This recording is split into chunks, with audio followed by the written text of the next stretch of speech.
If I had to scale my business fast in 2025, these are 6 CEO habits I'd master immediately. And these aren't just nice to haves. These are the exact strategies I've used to scale multiple businesses to 7 and 8 figures in annual revenue. In this video, I'm going to break down the 6 CEO habits that will help you work smarter, scale faster, and stay profitable. By the way, if you don't know who I am, my name is Stacey Tuschel. I've been a business owner for over 22 years, and my businesses generate over $10 million in annual revenue. Habit number 1, protecting my time like $1 million asset.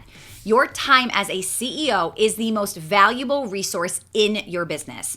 Most business owners don't treat it that way. They spend hours answering emails, putting out fires, and doing work that could easily be delegated. This habit matters because if you don't protect your time, you'll be stuck in low-value tasks instead of focusing on high-impact, high-revenue decisions that drive growth. So what I would do differently is I would audit my time weekly. I would track exactly where is my time going and eliminate or delegate tasks that don't align with my revenue growth. I would batch work and time by blocking my schedule instead of reacting to everything throughout the day. Right now, it's 12:02 p.m.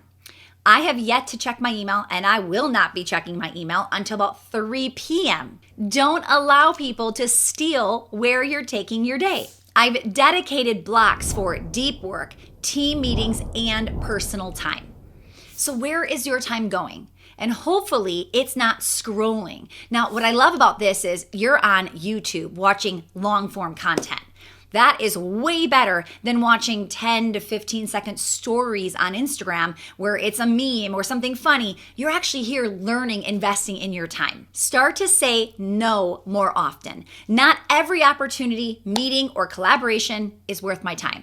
If it doesn't align with my goals, it is a big no. The biggest shift is the more valuable your time, the more ruthless you must be in protecting it. If something isn't growing the business, it doesn't belong on your calendar. I recently had a friend reach out and ask if she could interview me. And as much as I wanted to say yes, and I told her that, I let her know that right now I am working on some really big projects and I'm in it. And it's going to be a few months work of me doubling down on a few things. And I said, I just can't say yes right now, maybe in a few months. And she responded, and I loved her follow-up. She was so good. She responded and said, great, let's get you scheduled now for a few months out. And I said, I can't. I don't know where I will be or what this is going to look like in a few months. The best I can tell you is you can reach back out in a few months. Now, let me tell you this. This girl is phenomenal at follow-up. I would never tell somebody to reach back out to me if I didn't actually want her to, because she will do it.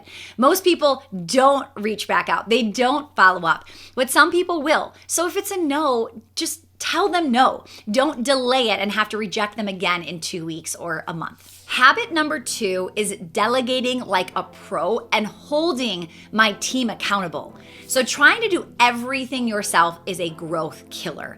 If you want to scale fast, you have to learn how to multiply your time. But it's not just about handing off tasks, it's ensuring they're delivering results. So if you don't delegate properly, you'll either burn out trying to do it all yourself, or you'll constantly micromanage your team because you don't trust them. I see it all the time. So what I do differently this year is I would hire A players only. I'd focus on quality over quantity when building my team. Every person I hire needs to align with my vision and be self-sufficient. Delegate outcomes, not just tasks. So instead of telling somebody what to do, I'd make sure they understand the bigger goal. For example, I would stop saying things like post 3 Instagram stories a day, and I'd say your goal is to increase engagement by 20% this month. See the difference? Use clear KPIs, key performance indicators. If you don't measure success, you can't expect improvement. So every role has to have 3 to 5 clear KPIs so we know if the team is winning or not. Every Monday, I look at those KPIs and I either coach them up or coach them out of the organization. You cannot afford to bring along B and C players when you want to scale. Bottom line is your team should make your life easier, not harder. If you don't trust your team, it's either a hiring issue or it's a leadership issue. Now, think about it. Is anybody on your team making your life harder, making work harder? Ask yourself, is it a you thing or is it a them thing? Did you not train them and you need to? Or is it a they've been trained and they still need way more support than I can give them?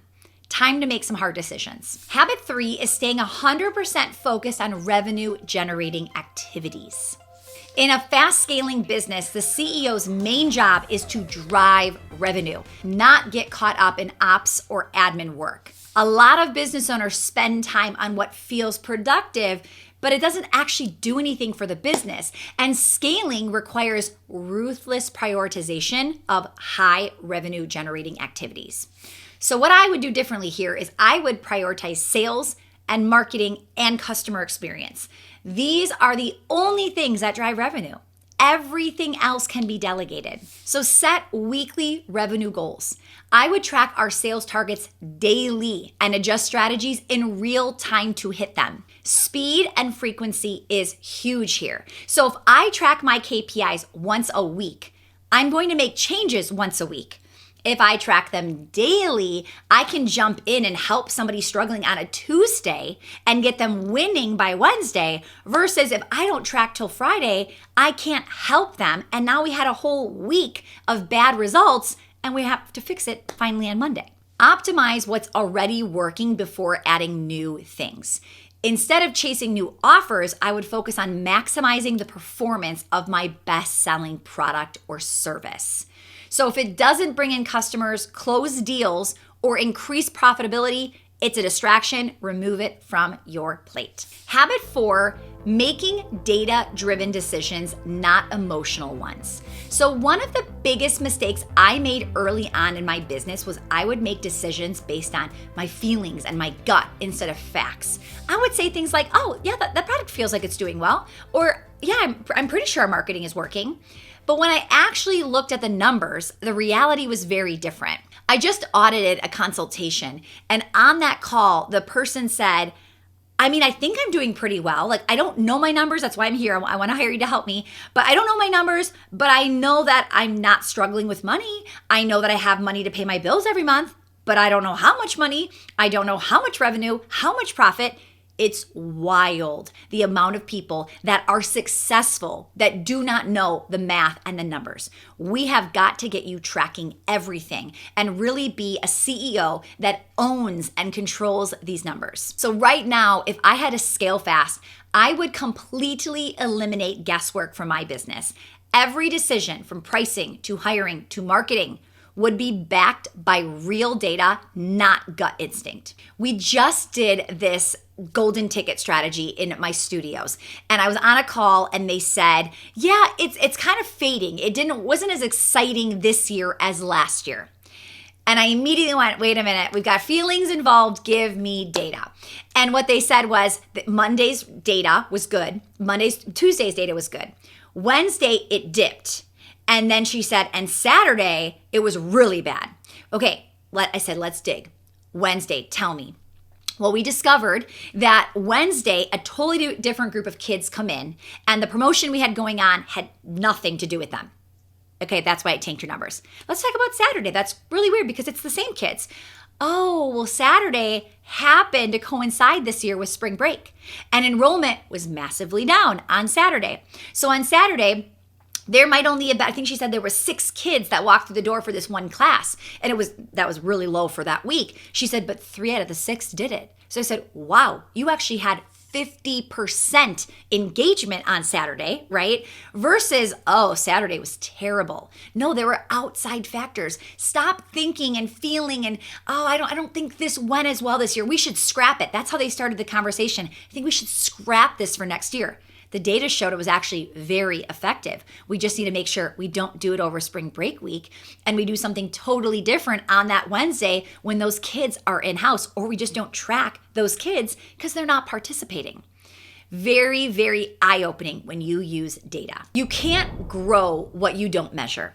If you don't track these key business metrics, then you're running your business blind. So you're gonna make bad decisions, and you might think your sales are strong, but if your profit margins are shrinking, you could be headed for trouble. So emotions can lead to very, very expensive mistakes. And making decisions based on how you feel about a product or a campaign or a team member can cost you a lot of money. So the numbers will tell you the truth, even when it's hard to hear. And data helps you course correct a lot faster. So like I said, don't wait weeks or months to realize that something isn't working. Track that data, and it'll allow you to adjust in real time and avoid major losses. Data will remove the emotion from decision making. So if the numbers don't support it, it's time to pivot, no matter how much you want something to desperately work. What I do different this year is I would track key business metrics every week. Some I would track daily if I was tracking sales. Most small business owners only check their numbers once a quarter, if that. Okay, if I wanted to scale fast, I would check it more and more and more often because I want to spot trends, I want to look ahead, and I want to adjust in real time. The numbers I would specifically track on a weekly or daily basis is sales and revenue growth. Are we hitting our sales targets? What do we typically do by a Tuesday or a Thursday or a Saturday? Profit margins. How much are we actually keeping each month after expenses? What did that compare to last year? I would track CAC, which stands for Customer Acquisition Cost. How much are we spending to get a new customer? A really good way to figure that out is just how much did you spend on Facebook ads, Google ads, etc. last month? How many new clients walked through that door? Now, I used to say, well, wait, are we just tracking Facebook ads and how many people clicked? It's kind of hard and messy to do it that way because sometimes your Facebook ads blow up your organic Instagram and Facebook, and they see the ad, but they don't click it. And then they go to Instagram and they buy because of organic. So sometimes it really did happen from ads, but you're not getting credit for it. So just a really simple way is, what did you spend last month? And how many new people came in, even if they came in from referrals, organic, etc. Trust me, it's all connected and it's kind of all making other numbers work together. Customer retention and churn. Are we keeping customers long-term or are they leaving? Always track why people are leaving. Ask them. Find out, is this a fulfillment problem? Is this a product problem? Is this I couldn't control this, they're moving out of state, right? There are certain things we want to look at.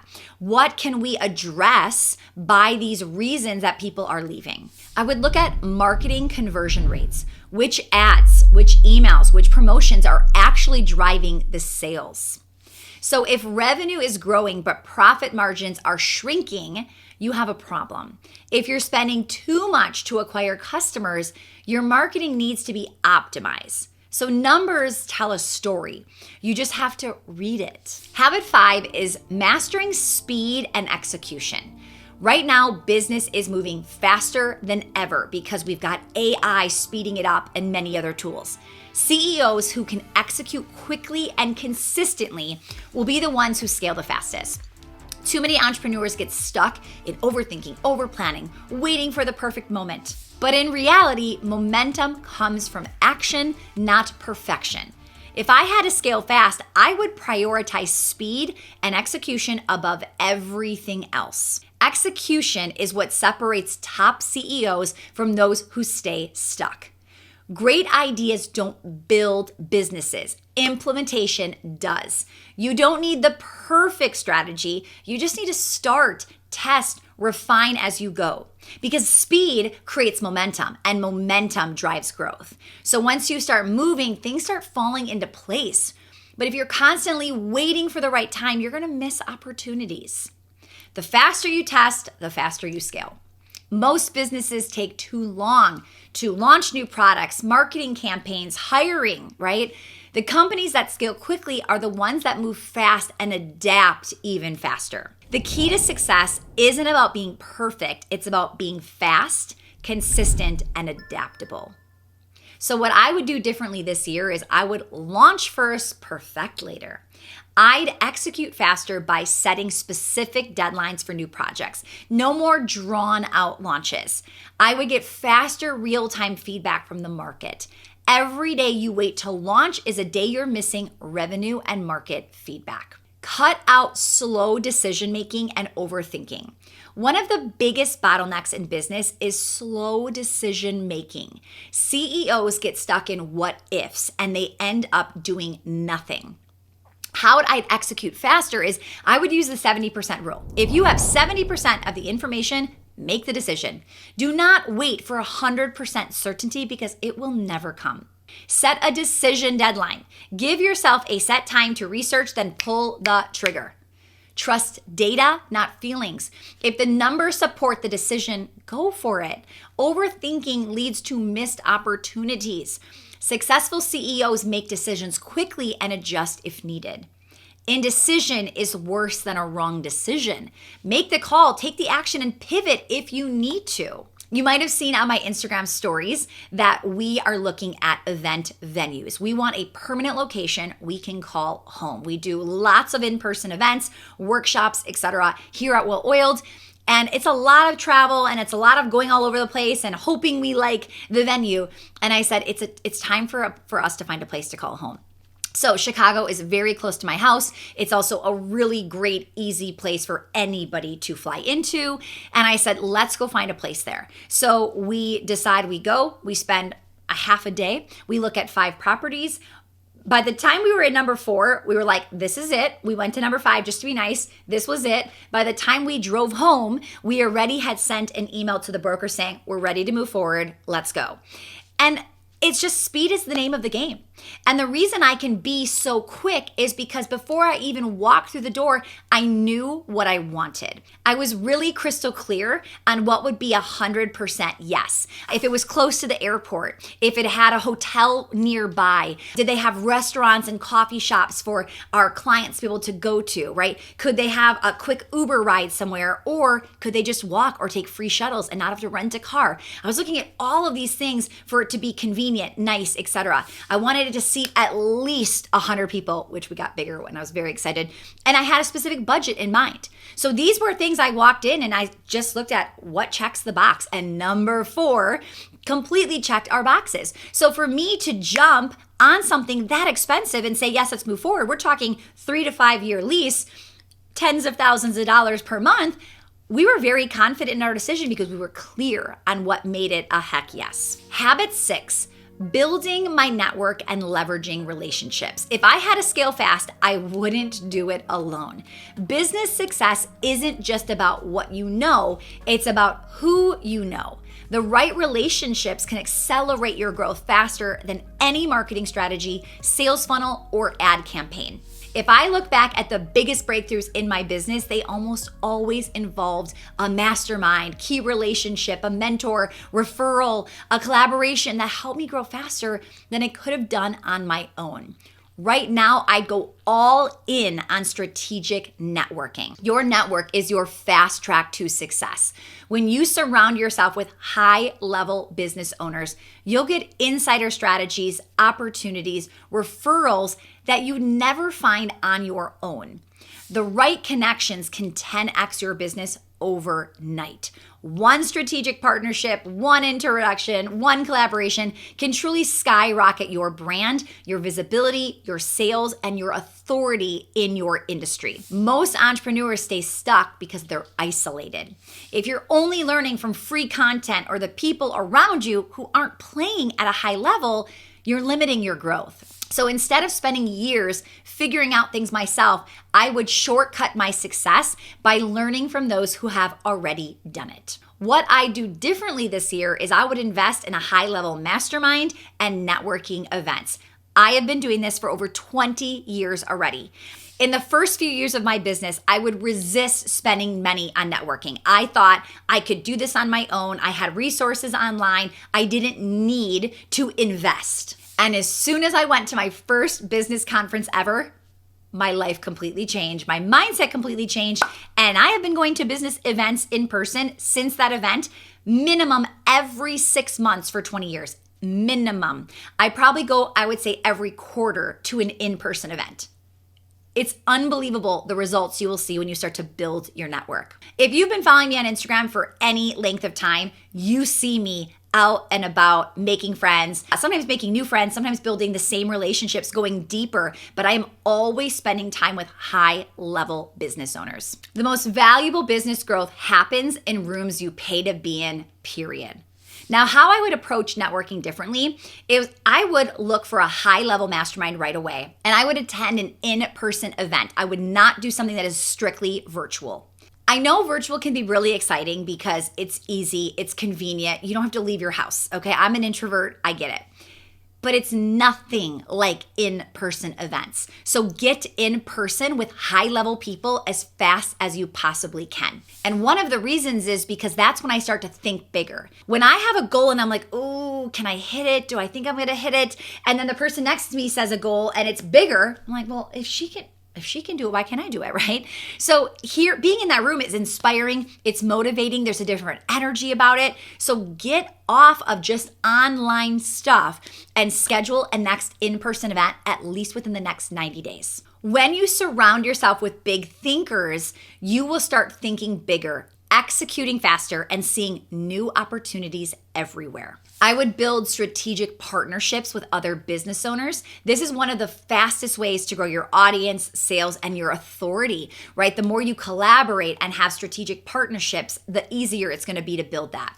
Now, I'd leverage partnerships by finding complementary businesses, not competitors, right? And I would cross promote. So who has the same audience but a different product? This is who you want to look for. I would partner on events, content, or joint offers to expand reach. I would offer value first. Focus on giving before asking. This is where people mess up networking. They immediately go for the ask. Can you help me with this? Can you help me with that? No, you always provide value first if you want to build a relationship. A single, well-aligned collaboration can introduce you to hundreds or thousands of new potential customers without having to run ads. You don't have to build an audience from scratch. You can leverage other people's audiences through these partnerships. I only learn from people who are better, stronger, faster than me. I am always taking advice from somebody who has already done it. When people give me advice, people that are not at my level, I just take it and say, thank you, and I don't do anything with it. Be very selective with who you listen to. Ask better questions. Instead of what should I do, ask what mistakes did you make? And when you have a mentor or coach, you better come prepared for your meetings.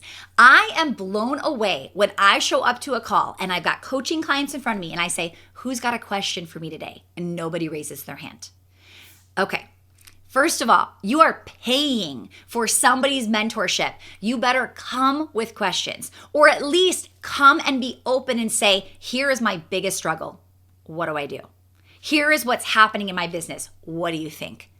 Please, please, please do not show up with nothing to contribute. When you ask better questions, you will get better answers. Pay for speed. I would rather invest in learning from somebody else's experience than waste years of figuring it out myself. Trying to figure out everything alone is the slowest, hardest way to grow. Learning from those ahead of you saves time and money. If someone has already built what you want, why not learn from them instead of reinventing the wheel? I can't tell you the amount of times I have gone to a mentor and say, ooh, I want to do this. And they go, don't, and here's why. And then they tell me, oh, what happened, how much money they lost, all the things that went wrong, why it's not going to work. And I'm like, thank you for saving me $40,000, right? So trust me, don't reinvent the wheel. Find people who are smarter than you, faster than you, already done it. Learn from their mistakes and move on. Give more value than I take, right? Most people approach networking the wrong way. They go into these relationships thinking, what can I get from this person? Can I sell this person? No. Instead, the key is to focus on giving. So how I would provide value first is I would share helpful insights, connections, resources without expecting anything in return. I would promote others. I would celebrate their wins without them asking. I would find out what their goals are and find ways to help them achieve it without asking for anything up front. When you provide value first, you will build a long-term, genuine relationship. People want to work with and refer people who are also helping them. I get a lot of requests, and I'll tell you, if it's somebody who's already been so helpful and so gracious and so kind, and they ask for something, I can't help but want to return the favor. But when I meet people for the first time and they want something from me, it just is a really big turnoff, and it happens very, very often. Or the amount of people that will come up to me and say, hey, I know you're friends with, do you think you could? No, I do not. And you know why? Because I value that relationship. I'm not going to go and hurt that relationship to benefit you. Now, if it benefits them, I 1000% will get it in front of them. But a lot of times, let's be real, people's requests or asks, it's really just about them and not the other person. Your network is going to grow faster when you focus on helping others first. These 6 habits are the foundation for scaling quickly and sustainably. If I had to start over right now and grow fast as I possibly could, these are the exact things I would focus on. By the way, if you want help implementing these CEO habits and scaling your business faster, you can check out my free masterclass on well-oiled operations. You can go to welloiledoperations.com/class and join the 60-minute free masterclass, learning how to protect your profit.